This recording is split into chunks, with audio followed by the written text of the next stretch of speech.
Marqué el 911 desde el pasillo de la casa de mi propio hijo, mientras él y su esposa reían en la sala, celebrando la Navidad con copas de vino caro. Yo sostenía en el bolsillo de mi chaqueta el frasco de veneno, que probaba su monstruoso plan. Mi nombre es Arturo Morales, le dije al operador con una voz firme que no parecía mía, y tengo pruebas de que mi hijo está intentando asesinarme.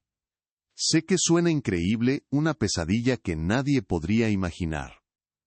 Pero para entender cómo un padre de 72 años llega al punto de entregar a su único hijo a la policía en plena Nochebuena, necesitan escuchar la historia completa. Una historia que no empezó con odio, sino con un supuesto cuidado, con tazas de té de hierbas que me servían con una sonrisa y preguntas inocentes sobre mi salud. Es una historia sobre la confianza rota y la frialdad, que puede esconderse detrás de la palabra familia. Si te gusta esta historia, por favor, dale like a este video, suscríbete al canal, y comparte tus impresiones sobre esta historia en los comentarios. Créanme, lo que están a punto de oír cambiará su forma de ver las cosas. Mi vida antes de esa Nochebuena transcurría al ritmo lento y predecible de un hombre jubilado. Cada mañana, el sol de California se filtraba por la ventana de la cocina, dibujando rectángulos de luz sobre el suelo de linóleo que Elena y yo habíamos instalado en el verano de 1987. El primer sonido del día no era el despertador, sino el suave silbido de la vieja cafetera italiana que ella me regaló en nuestro 20º aniversario. El aroma a café recién colado se mezclaba con el olor a madera pulida que impregnaba cada rincón de la casa. Esta casa no era solo ladrillos y cemento. Era el archivo de nuestra vida juntos. Cada marca en el marco de la puerta era un registro de la altura de David, cada mancha descolorida en el sofá era una historia de noches de cine con palomitas de maíz. Después del café, mi ritual me llevaba al sillón de cuero gastado junto a la chimenea. Era mi trono, el lugar desde donde había visto pasar la vida. A mi lado, sobre una pequeña mesa de roble que construí con mis propias manos, descansaba la única foto que necesitaba. Elena, sonriendo, con el mar de Santa Mónica de fondo. Tenía 25 años en esa foto, llena de una luz que nunca se apagó, ni siquiera cuando la enfermedad se la llevó hace 5 años, en el otoño de 2018. Cada mañana, le daba los buenos días en silencio. A veces, le contaba mis planes para el día, como si todavía pudiera oírme. Hoy, voy a terminar el pajarito para Liliana, mi amor, le susurraba al aire quieto. Te encantaría ver lo grande que está. Mi pensión de carpintero, $350 al mes, no era mucho pero era suficiente. La casa estaba pagada desde hacía décadas, y mis necesidades eran simples. Mi mayor alegría, mi santuario, estaba en el garaje. Allí, mi taller de carpintería permanecía exactamente como siempre había estado. Un caos organizado de sierras, formones y lijas. El olor a acerrín y a barniz era mi perfume preferido. Era allí donde el tiempo dejaba de existir. Donde mis manos, aunque manchadas por la edad, aún podían crear algo hermoso de un simple trozo de madera. Fue en ese mismo taller donde le enseñé a David a usar su primer serrucho. Recuerdo su carita de concentración, con la lengua asomando por la comisura de los labios, mientras intentaba cortar una línea recta. Recuerdo el orgullo en sus ojos cuando terminó su primer proyecto. Una caja torcida pero hecha con amor para guardar sus canicas. Sostenía esa memoria como un tesoro, una prueba del niño que había sido. En los meses previos a esa Navidad, David y Sofía habían empezado a visitarme con más frecuencia. Al principio, me conmovió su aparente preocupación. «Papá, no te estás cuidando bien», decía David, mirando con desaprobación el polvo sobre una estantería. «Esta casa es demasiado grande para ti solo». Sofía, con su sonrisa perfecta y su voz melosa, siempre traía un termo. «Te preparé un té de hierbas especial, Arturo», decía. «Es para el corazón, te ayudará con esos mareos que tienes». Y era cierto, había empezado a sentirme extrañamente mareado, con temblores ocasionales en las manos. Lo achaqué a la edad, a mis 72 años. ¿Qué otra cosa podía ser? Aceptaba el té con gratitud, sin sospechar que cada sorbo era un acto de traición. Sus llamadas también se volvieron más insistentes. «¿Cómo te sientes hoy, papá? ¿Necesitas que vayamos a ayudarte con algo?» ¿Ya pensaste en lo que te dijimos de buscar un lugar más pequeño, más manejable? Sus palabras sonaban como cuidado, pero tenían un filo que entonces no supe reconocer. Me hablaban de mi legado, de la importancia de tener mis papeles en orden, por si acaso. Yo, en mi ingenuidad, creía que se preocupaban por mi bienestar. Les conté que había actualizado mi testamento, dejándoles la casa y mis ahorros, un total de unos $187,000 que había guardado con el sudor de mi frente durante más de 40 años. Vi un brillo en sus ojos, pero lo confundí con alivio. Mientras tanto, yo seguía con mi proyecto. En mi taller, el petirrojo para Liliana iba tomando forma. Era una pieza pequeña, tallada en madera de cerezo, la favorita de Elena. Lijé cada curva con una paciencia infinita, sintiendo la madera gastada y suave bajo mis dedos. Quería que fuera perfecto. Planeaba dárselo en Nochebuena, un regalo del abuelo, un pedazo de mi corazón para mi única nieta. Mientras trabajaba, pensaba en el futuro, en verla crecer, en enseñarle quizás a ella también el arte de la madera, como había hecho con su padre. No tenía idea de que, para David y Sofía, mi futuro ya tenía una fecha de caducidad. Y el té que me servían con una sonrisa, era el reloj que marcaba la cuenta regresiva. La primera grieta apareció un sábado por la tarde, unas 6 semanas antes de esa fatídica Navidad. El sol de otoño entraba por la ventana del salón, tiñendo el aire de un color dorado y melancólico. David y Sofía llegaron sin avisar, como se había vuelto su costumbre. Sofía llevaba en sus manos el termo de acero inoxidable que ya me resultaba tan familiar. «Hola, Arturo. Te traje tu té», dijo con una sonrisa que no le llegaba a los ojos. «Para que te relajes, seguro has estado todo el día encerrado en ese taller polvoriento». Acepté la taza, sintiendo el calor a través de la cerámica. En ese momento, ese calor todavía me parecía un gesto de cariño. Qué equivocado estaba. Mientras yo sorbía el líquido dulzón, Sofía empezó a pasear por el salón, con la mirada crítica de un inspector de bienes raíces. Pasó un dedo por la superficie de la mesa de centro de nogal, la que Elena y yo habíamos elegido en nuestra luna de miel, en 1983. «¿Sabes, Arturo?», comenzó con ese tono suave y condescendiente que usaba cuando quería algo. «Hemos estado hablando. Esta casa tiene una estructura maravillosa, pero la decoración está un poco atrapada en el tiempo». Miró los sofás de flores, el papel tapiz que Elena había escogido con tanto esmero, un poco de pintura blanca, quitar estas alfombras, unos muebles minimalistas. Podríamos aumentar su valor en el mercado al menos un 20%. Me quedé helado. El valor en el mercado. No hablaba de mi hogar, sino de un activo financiero. David, notando mi silencio, intervino rápidamente. «Lo que Sofía quiere decir, papá, es que queremos que vivas en un lugar más moderno, más luminoso. Por tu bien». Pero la palabra mercado ya se había quedado flotando en el aire, fría y afilada. Luego, sus ojos se posaron en mi sillón de cuero junto a la chimenea. Mi trono. El lugar donde le había leído a David sus primeros cuentos, donde había consolado a Elena en noches de insomnio. El cuero estaba gastado, agrietado por los años, y conservaba la forma de mi cuerpo como un abrazo permanente. «Y esa silla, papá», dijo David con un suspiro de impaciencia. «Sé que le tienes cariño, pero es una antigüedad. Ocupa mucho espacio, y francamente ya huele a viejo». Sofía asintió, con una mueca de disgusto. «Podríamos comprarte un sillón reclinable eléctrico. De esos con masajeador y portavasos. Mucho más práctico para tu edad». La palabra práctico me golpeó como un insulto. Mi vida entera estaba impregnada en ese sillón. Sugerir tirarlo era como sugerir que borraran mis recuerdos. No dije nada. Solo apreté los reposabrazos, sintiendo el cuero familiar bajo mis dedos. Después de desmantelar mi hogar con sus palabras, pasaron al ataque final, el dinero. Nos sentamos a la mesa de la cocina, la misma donde David había hecho sus deberes durante toda su infancia. Dejó su taza de té a un lado y me miró con una seriedad calculada. Papá, surgió una oportunidad de inversión que no podemos dejar pasar. Un pequeño complejo de apartamentos en Riverside.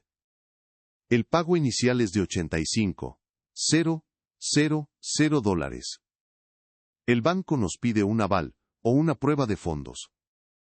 Hizo una pausa, mirándome fijamente. Pensábamos que, como tu dinero de la jubilación está en esa cuenta de ahorro sin generar casi nada, podrías adelantarnos una parte de la herencia. Piénsalo como una inversión para el futuro de Liliana. La audacia de su petición me dejó sin aire.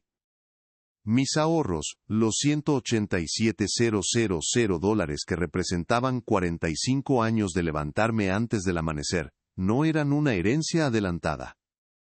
Eran mi independencia. Eran la promesa que le hice a Elena de que nunca sería una carga para nadie. Mientras intentaba procesar sus palabras, una oleada de mareo, más intensa que nunca, me recorrió. La habitación pareció inclinarse. Mi mano tembló, haciendo que el té se derramara sobre la mesa. Sofía se levantó de un salto, pero no para ayudarme. ¿Lo ves, David? Se lo dije. Estas conversaciones lo alteran demasiado. No está en condiciones de tomar decisiones financieras. David se acercó y me puso una mano en el hombro. Su tacto no era de consuelo, sino de control. Tranquilo, papá. No te preocupes por nada. Por eso estamos aquí.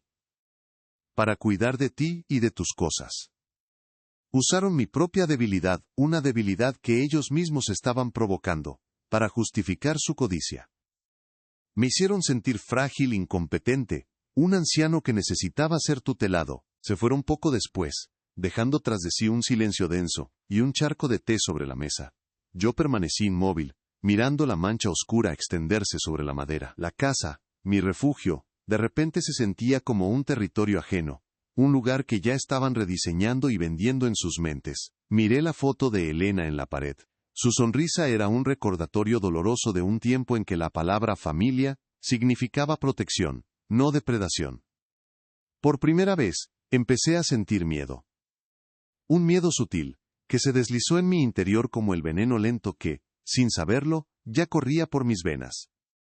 El detonante llegó el 15 de diciembre, exactamente 9 días antes de Navidad. Era un martes gris, con una llovizna fría que golpeaba suavemente las ventanas de la cocina. Yo estaba sentado a la mesa, tratando de leer el periódico, pero las palabras se movían en la página.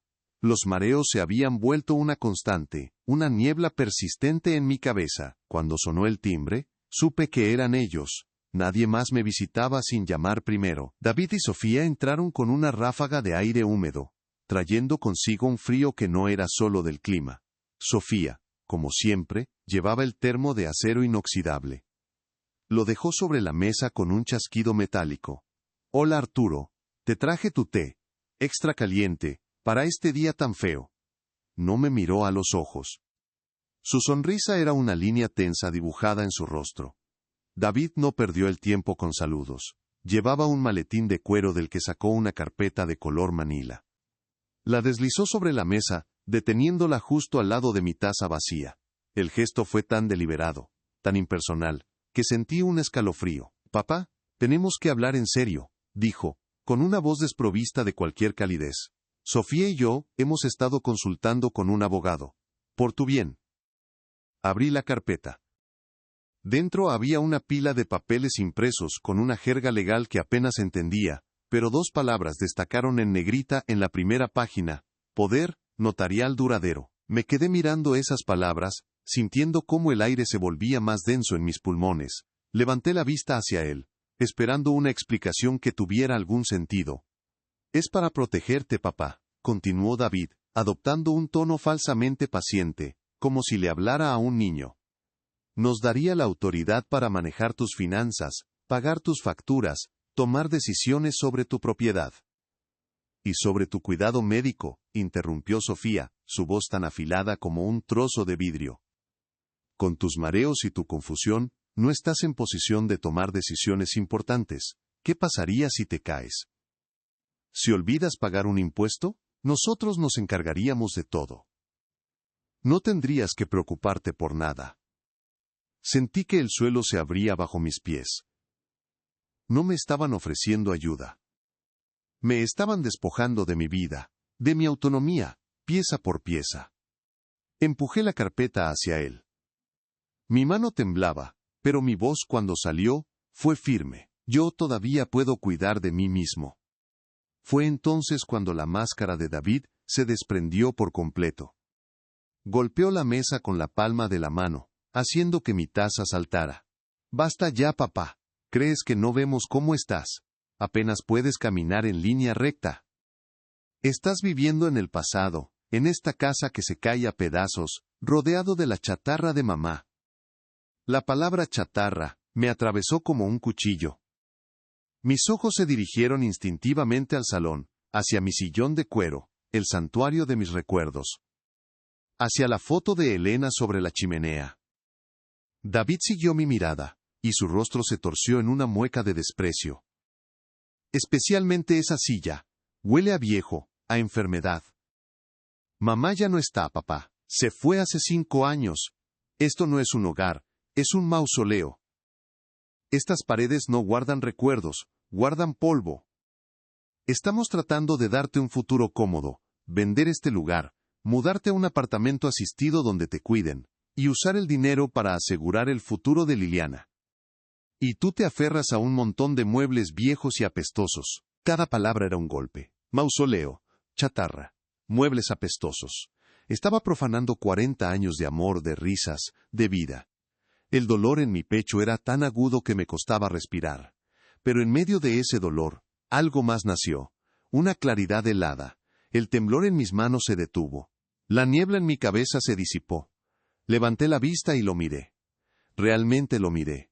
Y ya no vi al niño al que le enseñé a usar un serrucho. Vi a un extraño, un hombre con ojos fríos y codiciosos que llevaba el rostro de mi hijo. No dije nada. El silencio en la cocina se volvió pesado, opresivo. Simplemente lo miré, dejando que mi silencio fuera la respuesta. Vi la confusión en su rostro, luego la ira. Esperaba que yo me derrumbara, que llorara, que suplicara. No le di esa satisfacción. Con una calma que no sabía que poseía, tomé la carpeta, la cerré y se la deslicé de vuelta por la mesa. Mis movimientos eran lentos, deliberados. Creo que es hora de que se vayan, dije. Mi voz era apenas un susurro, pero resonó en la habitación como un portazo. Sofía intentó intervenir. Arturo, él no quería. Váyanse, repetí, esta vez con más fuerza, sin apartar los ojos de David. Se levantaron, derrotados no por una discusión, sino por una pared de silencio que no pudieron escalar.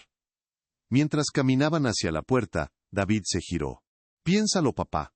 Firmarás esto, por las buenas o por las malas. La amenaza quedó flotando en el aire mucho después de que se cerrara la puerta.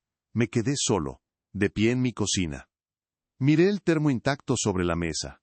Por primera vez, no sentí el deseo de beber su contenido. Me di la vuelta y caminé hacia mi sillón. Me senté y el cuero gastado me abrazó como un viejo amigo. Miré la foto de Elena. No estaba asustado. No estaba triste. Estaba despierto. Y sabía exactamente lo que tenía que hacer. El juego había cambiado. Y ellos no tenían ni idea de que yo estaba a punto de hacer mi jugada.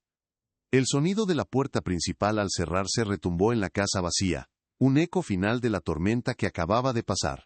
Me quedé de pie en medio de la cocina, en un silencio tan profundo que podía oír el zumbido del viejo refrigerador. Sobre la mesa de madera, la carpeta de color manila con los papeles del poder notarial, parecía un monumento a su traición. A su lado el termo de acero inoxidable brillaba bajo la luz pálida de la tarde. El té que no había bebido. El veneno que me ofrecían con una sonrisa. No sentí ganas de gritar ni de romper nada.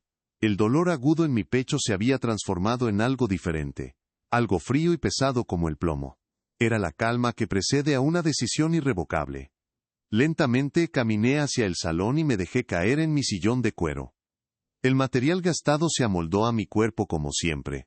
Un abrazo familiar en un mundo que de repente se había vuelto extraño y hostil. Mis ojos se posaron en la foto de Elena sobre la repisa de la chimenea.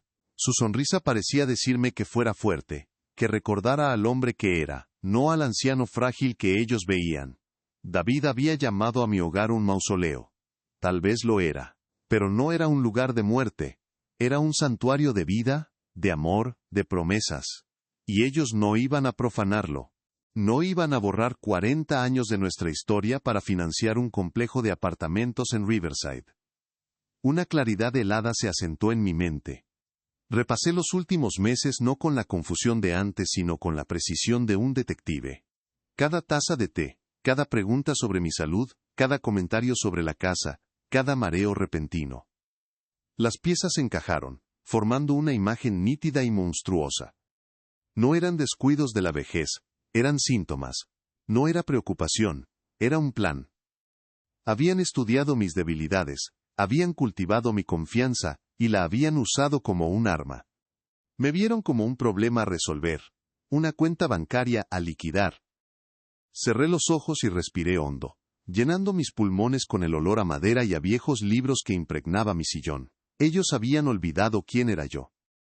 Pasé mi vida como carpintero, un oficio que exige paciencia, precisión y sobre todo, un plan. Nunca cortas una pieza de madera sin medirla 2-3 veces. Nunca ensamblas una estructura sin entender cómo cada pieza soporta a la otra. Mi vida entera había sido un ejercicio de lógica y previsión. Y ahora aplicaría esas mismas habilidades a este problema. Con una calma que me sorprendió a mí mismo me levanté, fui a la cocina, tomé el termo de Sofía, y en lugar de tirarlo por el fregadero, vertí cuidadosamente su contenido en un frasco de vidrio limpio. Lo cerré herméticamente y escribí la fecha en una etiqueta, 15 de diciembre de 2023. Lo guardé en el fondo del refrigerador, detrás de las mermeladas. Era la primera pieza de mi nuevo proyecto. Ellos no iban a ver esto venir. Creían que el juego había terminado. Para mí, acababa de empezar. El día siguiente amaneció frío y silencioso. El sol de la mañana se colaba por la ventana, pero no traía consigo el calor de siempre. Era solo luz, fría y analítica, que parecía examinar cada rincón de mi casa. No fui al taller. En su lugar, me senté en mi sillón de cuero, con una taza de café negro y amargo en la mano. El aroma, que antes era un consuelo, ahora era un estimulante. Un combustible para una mente que, después de años de letargo, trabajaba a toda velocidad. Miré la foto de Elena. No le pedí fuerzas. Le prometí justicia. Mi contraataque no sería con gritos ni acusaciones. Sería silencioso, metódico y demoledor, construido con la misma paciencia con la que se construye un mueble de roble, pieza por pieza, con precisión milimétrica. Mi primer paso fue metódico. A las 8:15 de la mañana del 16 de diciembre, busqué en Internet laboratorios de análisis toxicológico privados en Los Ángeles. Hice 3 llamadas. El tercero, una empresa llamada Servicios Analíticos Veritas, me atendió con una voz profesional y discreta. Expliqué que necesitaba un análisis de una muestra de bebida por motivos personales. No me hicieron más preguntas. El costo del análisis completo era de $450, pagaderos por adelantado. El plazo de entrega de los resultados, 72 horas. A las 10:30 de la mañana, estaba en su oficina en Pasadena, entregando el frasco de vidrio etiquetado. Pagué en efectivo, con el dinero que guardaba en casa para emergencias. Al salir, sentí el peso del recibo en mi bolsillo. Documento número 1. El segundo paso era conseguir un escudo legal. Mi viejo amigo Carlos, que en paz descanse, siempre había hablado con orgullo de su hijo, Miguel, que se había convertido en un abogado brillante. Lo busqué. Miguel Rivera, abogado. Especialista en Derecho de Sucesiones y Protección de la Tercera Edad. Su oficina no estaba en un rascacielos de cristal, sino en un modesto edificio de ladrillo en Glendale. Lo llamé esa misma tarde.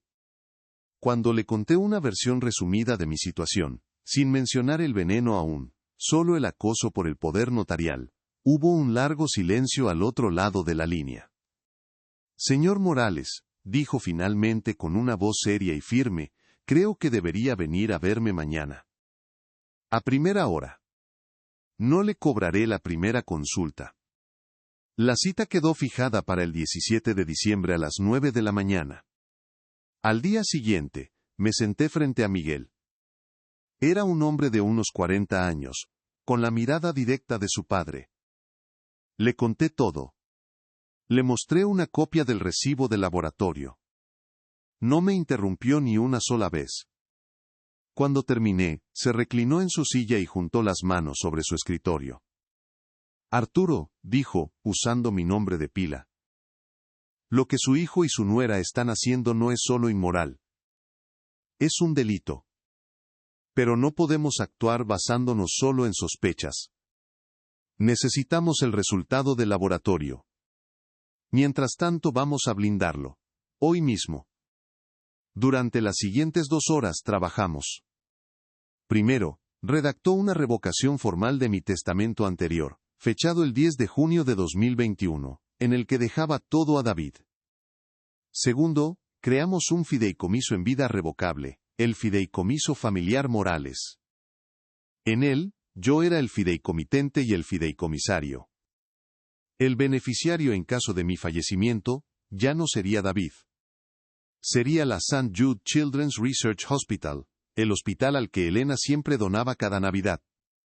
Tercero, preparamos los documentos para transferir la propiedad de mi casa y todos mis activos financieros al fideicomiso. El costo de sus servicios iniciales fue de $2,800. Le pagué con un cheque de mi cuenta personal. Documento número 2. El tercer paso fue asegurar mis finanzas. El 18 de diciembre, fui a mi sucursal del First National Bank, donde he sido cliente desde 1978. Me reuní con el gerente, el señor Evans, un hombre al que he visto pasar de cajero a dirigir la sucursal. Le presenté los documentos del fideicomiso que Miguel había preparado. Sin hacer preguntas, ejecutó mis instrucciones. Transferimos el saldo total de mi cuenta de ahorros, $187,342.58, a una nueva cuenta bancaria, a nombre del Fideicomiso Familiar Morales, en el Pacific Trust Bank, un banco con el que no tenía relación previa. Luego, cambié el beneficiario de mi modesto seguro de vida, de $25,000. David ya no figuraba en ninguna parte. La casa sería el siguiente paso. Un proceso que tomaría un par de semanas en registrarse en el condado. Pero el dinero, su principal objetivo, ya estaba fuera de su alcance. La llamada llegó el jueves por la tarde 19 de diciembre. Era David, su voz sonaba tensa e impaciente. ¿Y bien, papá? ¿Ya firmaste los papeles del poder notarial? Sofía y yo necesitamos presentarlos para la solicitud del préstamo antes del día 23. Mantuve mi voz temblorosa, débil, el papel que ellos me habían asignado. Oh, hola, hijo. ¿Los papeles? Sí. No los encuentro. Con tanto desorden por aquí, mi cabeza ya no es la misma, ya sabes. Pude oír un suspiro de frustración al otro lado de la línea. Papá, te dije que los dejara sobre la mesa de la cocina. Sofía puede pasar a recogerlos mañana. Lo intentaré, hijo. Si los encuentro, te llamo. Respondí, y colgué antes de que pudiera protestar. Colgué el teléfono y me serví un vaso de agua. Mi mano no temblaba en absoluto. El viernes 20 de diciembre por la mañana, recibí un correo electrónico. El asunto decía: resultados confidenciales, informe 7B4112, Servicios Analíticos Veritas. Mi corazón latió con fuerza. Abrí el archivo PDF adjunto. Allí estaba, en blanco y negro, en una tabla clara y científica: sustancia detectada, cloruro de potasio. Concentración, 2.1, MEq/ml. Notas del analista: concentración anómala para una infusión de hierbas. Consistente con una dosificación lenta y acumulativa para inducir síntomas de hiperpotasemia, como arritmia cardíaca, debilidad muscular y confusión mental. Imprimí el informe. 3 páginas que sellaban su destino. Documento número 3. Me senté en mi sillón de cuero, con el informe de laboratorio en una mano y la foto de Elena en la otra. El plan estaba en marcha. Las piezas estaban en su sitio. Habían plantado las semillas de su propia destrucción con cada taza de té envenenado. Y yo, el viejo carpintero que ellos daban por acabado, me aseguraría de que la cosecha fuera amarga y justa. La Navidad se acercaba, y por primera vez en 5 años, sabía exactamente qué regalo iba a dar. Con el informe del laboratorio en mi escritorio, el mundo exterior pareció desvanecerse. El zumbido del tráfico en la calle, el ladrido lejano del perro de un vecino, todo se convirtió en un murmullo distante. Mi universo se había reducido a esas 3 páginas impresas y al plan que se formaba en mi mente con la claridad de un diseño de carpintería. Cada paso era una pieza que debía encajar perfectamente, sin margen de error. El miedo se había ido, reemplazado por una determinación fría como el acero de mis formones. Tomé el teléfono. Mis dedos marcaron el número de David sin vacilar. Era la mañana del 21 de diciembre. Era hora de tender la trampa. Cuando contestó, forcé mi voz para que sonara débil, temblorosa, la voz del anciano senil que ellos creían que era. David, hijo. Soy yo, dije, dejando un suspiro cansado al final de la frase. Papá, ¿estás bien? Suenas terrible, respondió, y pude oír una nota de impaciencia, de triunfo mal disimulado, en su tono. No, no estoy bien, hijo. He estado pensando en todo. Tienen razón. Esta casa es demasiado. Yo ya no puedo con esto. Hice una pausa, dejando que mis palabras se hundieran. Encontré los papeles que me dieron. Los del poder notarial. Los firmaré. El silencio al otro lado de la línea fue breve, pero lo sentí cargado de codicia satisfecha. Papá, esa es la mejor decisión, dijo finalmente, su voz ahora untada de una falsa compasión. Verás que es por tu propio bien. Sofía y yo pasaremos a recogerlos ahora mismo. No, lo interrumpí suavemente. Quiero hacerlo bien. Como un regalo de Navidad para ustedes, para que dejen de preocuparse, vengan a cenar en Nochebuena. Aquí, en casa. Una última vez. Lo firmaré delante de ustedes para que todo quede en familia. Pude casi visualizar la sonrisa en su rostro. Yo les estaba entregando el control en bandeja de plata, en mi propia casa, en la noche más simbólica del año. Claro, papá. Por supuesto. Estaremos allí a las 7, dijo. No te preocupes por nada. Sofía y yo traeremos la cena. Y por supuesto pensé para mis adentros, también traerás el té. El 22 de diciembre a las 10 de la mañana, me senté de nuevo en la modesta oficina de Miguel Rivera. Puse sobre su escritorio de caoba el informe del laboratorio, junto con los documentos del fideicomiso. Miguel leyó el informe en silencio, su rostro endureciéndose con cada línea. Cuando terminó, levantó la vista, y en sus ojos vi la misma indignación justa que había visto en los de su padre años atrás. Arturo, esto es intento de asesinato, dijo, su voz baja y grave. Debemos llamar a la policía ahora mismo. Lo haremos, Miguel, pero a mi manera y a mi tiempo, respondí con calma. Necesito que todo esté legalmente sellado, antes de que ellos lleguen en Nochebuena. Quiero que cada puerta por la que intenten escapar, esté cerrada con llave y cerrojo. Durante las siguientes 3 horas, trabajamos sin descanso. Miguel contactó a un colega en el registro de la propiedad del Condado de Los Ángeles. A las 2:45 de la tarde de ese día, recibimos la confirmación por correo electrónico.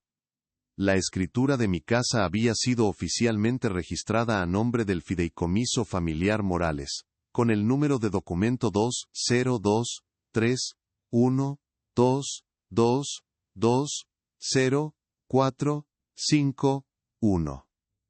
La casa ya no era mía. Era de una entidad legal que yo controlaba, y que, a mi muerte, beneficiaría a un hospital infantil. Mi hogar estaba a salvo. Miguel preparó un paquete completo. Copias notariadas del Nuevo Testamento, los estatutos del fideicomiso, los registros de transferencia bancaria de mi cuenta de ahorros, y por supuesto, el informe toxicológico. Su factura final por los servicios urgentes fue de $1,850. Le entregué un cheque de caja que había preparado esa mañana. Documento número 4. Arturo, ¿qué vas a hacer exactamente?, preguntó su preocupación genuina. Voy a servirles una última cena, le dije. Y quiero que quede un registro de nuestra conversación. ¿Qué me recomiendas? Esa misma tarde, siguiendo el consejo de Miguel, me detuve en una tienda de electrónicos en mi camino a casa. Compré una pequeña grabadora de audio digital, una Sony ICDPX470, por $62.50, impuestos incluidos. Era discreta, no más grande que mi pulgar, con una capacidad de grabación de 159 horas y un micrófono de alta sensibilidad. El manual de instrucciones era sencillo. Pasé una hora en mi sillón de cuero, practicando cómo encenderla y apagarla con un solo toque, sin mirarla. La sensación del pequeño dispositivo de plástico frío en la palma de mi mano era extraña. Un arma moderna en un arsenal de herramientas de madera y acero. Encontré el lugar perfecto para esconderla, en la repisa de la chimenea, detrás de una pila de viejos libros de carpintería, justo al lado de la foto de Elena. El micrófono apuntaba directamente hacia el centro de la sala, hacia donde se sentarían. Ella sería mi testigo silencioso. El 23 de diciembre lo dediqué a preparar mi casa. No para una fiesta, sino para un juicio. Limpié cada superficie, no con la prisa de quitar el polvo, sino con la reverencia de un restaurador. Pulí la mesa de comedor de roble donde cenaríamos, la misma mesa donde David había derramado leche de niño. Saqué la mejor vajilla de Elena, la que solo usábamos en ocasiones especiales, y la coloqué con una precisión milimétrica. La casa no se veía moderna ni minimalista, se veía amada. Olía a cera de abejas y a limón, los olores de mi vida con Elena, un aroma que sabía que a Sofía le resultaría anticuado y sofocante. Mientras trabajaba, me movía por las habitaciones como un general inspeccionando su campo de batalla. Cada mueble, cada fotografía, cada objeto, era un soldado leal a mi lado. Mi sillón de cuero era mi puesto de mando, desde allí, lo vería todo. Esa tarde, me encerré en mi taller. Sobre el banco de trabajo, cubierto de una fina capa de acerrín, me esperaba el pequeño petirrojo de madera de cerezo. Estaba casi terminado. Con una lija de grano fino, suavicé las últimas asperezas de sus alas. Luego, con un pincel delicado, apliqué la última capa de barniz satinado. La madera cobró vida, sus vetas rojizas brillando bajo la luz de la lámpara. Era un objeto pequeño, pero contenía todo el amor que David y Sofía habían decidido despreciar. Sostenía en mis manos la prueba de que mi corazón no se había endurecido por completo. Era para Liliana. Ella merecía saber que su abuelo la amaba, sin importar lo que estuviera a punto de suceder con sus padres. Envolví el pajarito en un trozo de terciopelo azul, y lo coloqué en una pequeña caja. Era el único regalo de Navidad que importaba ese año. La mañana del 24 de diciembre, llegó con un cielo claro y un aire frío y cortante. La casa estaba en un silencio expectante. Sobre la mesa de centro coloqué 3 carpetas. La primera, la que David me había dado, con los papeles del poder notarial. Las otras 2 contenían las copias de los documentos que Miguel había preparado. El pequeño regalo para Liliana estaba a un lado. Encendí la grabadora en la repisa de la chimenea. Una diminuta luz roja parpadeó una vez y luego se apagó. Estaba activa. Fui a la cocina y preparé una taza de café negro, sin azúcar. Lo llevé al salón y me senté en mi sillón de cuero. El viejo material me recibió como siempre. Miré la foto de Elena. Luego miré el reloj. Eran las 9 de la mañana. Tenía 10 horas hasta que llegaran. 10 horas hasta que el telón se levantara en el acto final de esta tragedia familiar. No sentía nervios. No sentía odio. Solo sentía el peso tranquilo de la justicia, que estaba a punto de ejecutar con mis propias manos. Estaba listo. El timbre sonó a las 7 en punto, un sonido agudo y preciso que cortó el silencio de la casa. No me sobresalté, lo estaba esperando. Dejé mi taza de café, ya fría, sobre la mesita de roble, y caminé hacia la puerta con la misma calma con la que me habría dirigido a mi taller. Mis pasos eran lentos, no por la edad, sino por una deliberada falta de prisa. Yo controlaba el tiempo ahora. Al abrir la puerta, el aire frío de la noche entró junto con ellos. David y Sofía estaban allí, enmarcados bajo la luz del porche sonriendo. Sus sonrisas eran como decoraciones navideñas, brillantes y huecas. Sofía sostenía una bolsa de tela de una tienda gourmet cara, de la que emanaba un aroma a romero y ajo. David llevaba una caja con una tarta y en su otra mano, el familiar termo de acero inoxidable. La herramienta de su crimen, traída como un regalo. «Feliz Navidad, papá», dijo David, su voz demasiado alta, demasiado alegre. Me dio un abrazo torpe, de un solo brazo, un gesto más de posesión que de afecto. Sofía me dio un beso en la mejilla, su perfume caro invadiendo mi espacio. «Huele delicioso aquí, Arturo», mintió. «A hogar». Entraron, moviéndose por el pasillo como si ya fueran los dueños. Dejaron las cosas en la cocina y yo los seguí en silencio. Sofía sacó el termo con un movimiento practicado. «Te preparé tu té, Arturo. Extra fuerte esta noche, para que duermas bien después de la cena». Me sirvió una taza, el vapor ascendiendo en espirales. Tomé la taza con ambas manos, sintiendo el calor a través de la cerámica. No la llevé a mis labios. En cambio, caminé hacia el salón y la coloqué con cuidado sobre la mesa de centro, justo al lado de la carpeta con los papeles del poder notarial. El gesto no pasó desapercibido. «¿No vas a beberlo?», preguntó Sofía, con un atisbo de nerviosismo en su voz. «Más tarde», respondí suavemente. «No quiero estropear el sabor de la cena que trajeron». Me senté en mi sillón de cuero. Mi trono. Desde allí, los observé mientras se movían por mi salón. Sus ojos evaluando cada objeto, cada rincón. «¿Sabes, papá?», comenzó David, incapaz de contenerse. «¿Dónde están los bolígrafos? Firmemos esto de una vez para quitárnoslo de encima y poder celebrar tranquilos». Su impaciencia era palpable, una vibración casi audible en el aire. «Toda la noche tenemos», respondí, mi voz tranquila. «Primero, quiero darles algo». Señalé la pequeña caja envuelta en terciopelo azul, que estaba sobre la repisa de la chimenea. «Es para Liliana». Sofía la tomó, sus dedos largos y cuidados desenvolviendo el regalo con una eficiencia casi clínica. Sacó el pequeño petirrojo de madera de cerezo. Lo sostuvo entre el pulgar y el índice, mirándolo como si fuera un bicho curioso. «Oh. ¿Qué? Rústico», dijo, sin una pizca de emoción. David ni siquiera lo miró. Su atención estaba fija en la carpeta sobre la mesa. «Es bonito, papá, muy bonito. Ahora, los papeles». La forma en que desestimaron el regalo, la última pieza de amor que había tallado en mi taller, fue la confirmación final. No había nada que salvar allí. No quedaba ni una astilla del niño que yo había criado. «En un momento, hijo», repetí. La calma en mi voz pareció irritarlo. Su fachada de hijo preocupado comenzó a agrietarse. Caminó por el salón, deteniéndose frente a mi sillón. Lo miró con un desprecio que ya no intentaba ocultar. «En serio, no puedo esperar a deshacerme de esta cosa», dijo, golpeando el reposabrazos con el dorso de la mano. El sonido sordo resonó en la habitación. «Huele a naftalina y a resignación. En cuanto firmes, llamaré a una de esas empresas de limpieza que se llevan la basura de los ancianos. Pondremos aquí un sofá seccional de cuero blanco. Algo limpio, nuevo, sin historia». Cada palabra era una profanación deliberada, grabada a fuego en el micrófono oculto a pocos metros de él.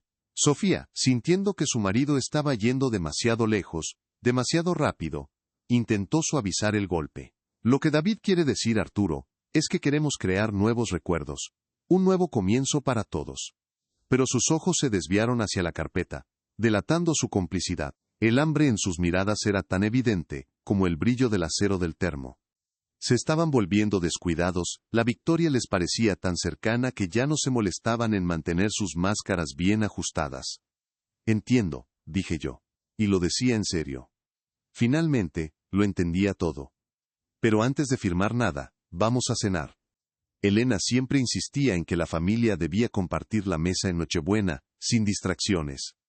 La mención de su madre lo detuvo en seco. Usar su memoria contra él era un golpe bajo, pero ellos habían abandonado las reglas del juego hacía mucho tiempo. David apretó la mandíbula, una vena latiendo en su sien. Estaba atrapado entre su codicia y la apariencia de piedad filial que necesitaba mantener. De acuerdo, cedió con los dientes apretados. Vamos a cenar. Pero después de eso, papá, se acabó la espera. Se dirigieron a la mesa del comedor, la que yo había pulido esa misma mañana. Se sentaron en las sillas que habían usado desde niños, bajo la luz cálida de la lámpara que Elena y yo habíamos comprado en nuestro 10º aniversario.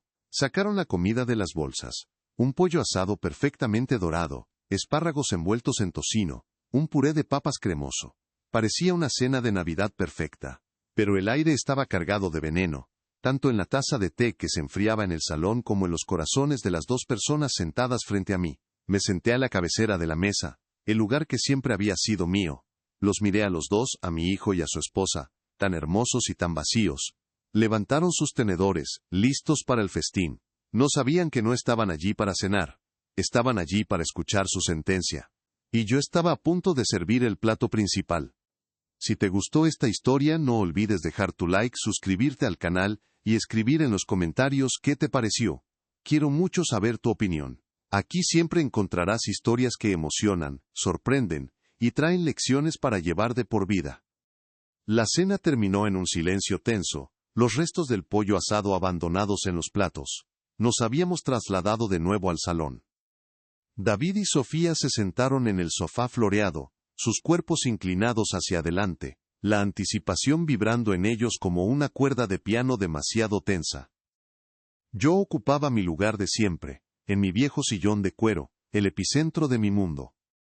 Sobre la mesa de centro, entre nosotros, estaban las 3 carpetas y la taza de té frío, un testigo silencioso de su intento fallido. El único sonido era el tic-tac del reloj de pared que había pertenecido a mi padre, cada segundo marcando el final de su farsa. David no pudo soportarlo más. Bueno, papá, dijo, forzando una sonrisa que no le llegaba a los ojos. Fue una cena encantadora. Ahora, ¿qué tal si terminamos con los negocios para poder abrir los regalos? Señaló con la barbilla la carpeta que contenía el poder notarial. Tomé la carpeta en mis manos. Sentí el peso ligero del papel, tan frágil en comparación con el peso de su traición. Sus ojos estaban fijos en mis manos, esperando que sacara un bolígrafo. En lugar de eso los miré directamente. David, antes dijiste que esta silla olía a resignación. Comencé. Mi voz era tranquila, conversacional. Dijiste que llamarías a una empresa para que se llevara toda esta basura de ancianos, que querías un nuevo comienzo, sin historia. David se removió, incómodo. Papá, solo estaba hablando del futuro. No, lo interrumpí, pero sin levantar la voz. Estabas describiendo tu plan. Borrarme a mí, borrar a tu madre, borrar cada recuerdo que estas paredes han guardado durante 40 años. Pensaste que mi historia había terminado.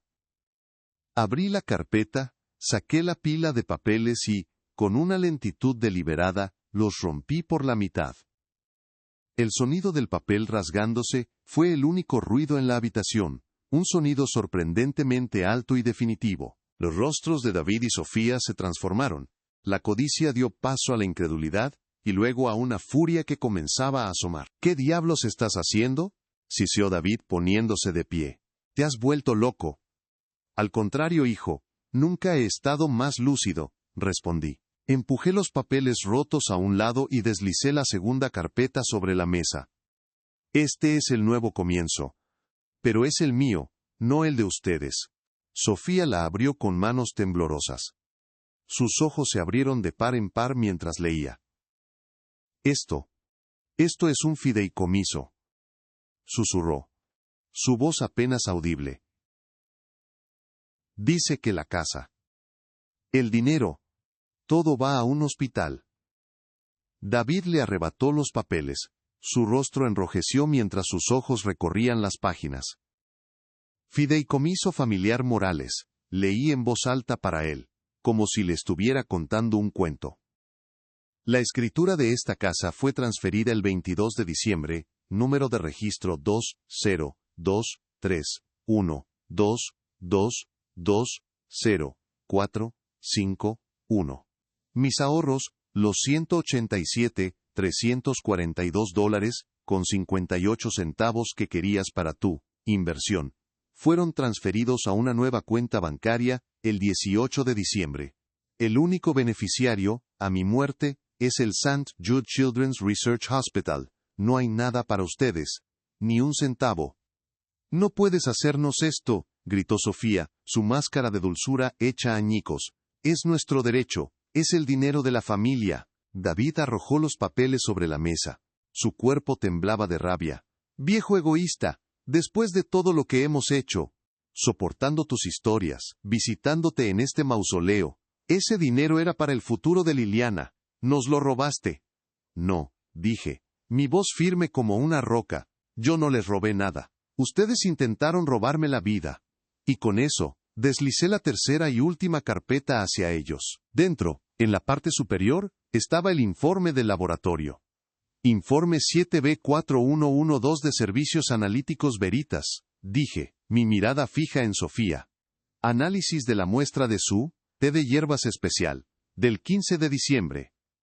Se quedaron helados. El color desapareció del rostro de Sofía. David me miró con puro odio. Sustancia detectada. Continué, saboreando cada palabra. Cloruro de potasio. Concentración, 2.1 mE/qml.